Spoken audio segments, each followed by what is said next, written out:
అనుమానం దేనికుంటుంది సార్? అభిమానం దేనికుంటుంది సార్? అభిమానం వయసు పరంగా ఉండొచ్చు, వేరే మాట. ఆయన ఒక్కరే కాదండి, నేను చాలా మంది చెప్పాను. రాజశేఖర్ గారి పేరు చెప్పాను, చంద్రబాబు నాయుడు గారి పేరు చెప్పాను, రోషయ్య గారి పేరు చెప్పాను, మన కేసీఆర్ గారి పేరు చెప్పాను, ఈడుగా చెప్పాను, రేవంత్ రెడ్డి గారి పేరు చెప్పాను, ఉత్తమ్ కుమార్ రెడ్డి గారి పేరు చెప్పాను, మళ్ళీ చెప్తున్నాను. లేదా ఇంకో మనము రాజకీయాలలో ఈ విధంగా ఉంటది, ఈ విధంగా గౌరవాలు ఉంటాయి అనేటువంటి దీంట్లో ఉంటాం. ఉన్నప్పుడు ఆ దాన్ని కోల్పోతే, ఇప్పుడు కోల్పోయాడని చెప్పాను నేను. ఆ మాట మాట్లాడడం వల్ల నిలకెచ్చి తిడుతున్నా కూడా ఎప్పుడే కానీ అధికార పార్టీలో ఉన్నప్పుడు బాధ్యత మీద బతకాల్సి వస్తుంది.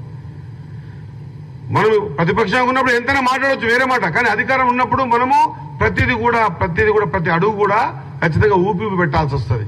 ఎట్టబడితే ఎట్ట మాట్లాడడానికి రాదు. ఇప్పుడు నిండు గర్భవతిలాగా అధికారం అంటే ఖచ్చితంగా చూసుకొని మెదులుకొని నడవాల్సి వస్తుంది. దాన్ని మనము చేతగంతనం అనుకుంటే, దాన్ని మనం మంచితనం అనుకుంటే అది పొరపాటు. 100% పార్టీ లైన్లో ఎటువంటి పరిస్థితుల్లో ఏం మాట్లాడినా దానికి జవాబు చెప్పడానికి సిద్ధంగా ఉన్నాం. కాంగ్రెస్ పార్టీ సైనికుల్లాగా మేము బరాబర్ రంగంలో ఉంటాం.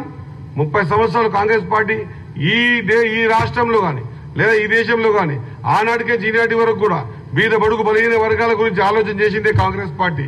మరొకసారి గట్టిగా చెప్పడానికి, ధైర్యంగా చెప్పడానికి సిద్ధమయ్యే మాట ఏంటంటే, కాంగ్రెస్ పార్టీ సిద్ధాంతమే తమ అధికారంలో ఉన్నప్పుడు నలుగురికి సాయం చేయడం కాదు, లైన్లో నించున్న ఆఖరి వ్యక్తికి కూడా ప్రభుత్వం ద్వారా ఫలాలు పొందే విధంగా చర్యలు తీసుకునేది కాంగ్రెస్ పార్టీ. ఆ కాంగ్రెస్ పార్టీలో మరి అది ఆలోచనతో ముందుకు పోయే వ్యక్తులుగా మా నాయకులు ఎవరు ఏమన్నా కూడా పూర్తి స్థాయిలో ఖండిస్తాం. ఒకసారి మంచి మాటలతో చెప్పి చూస్తాం, రానప్పుడు అది కానప్పుడు దానికి దీంట్లో కూడా జవాబు చెప్తాం. సోదరా, జవాబు చెప్తాం అంటున్నా కదా, 100% అండి.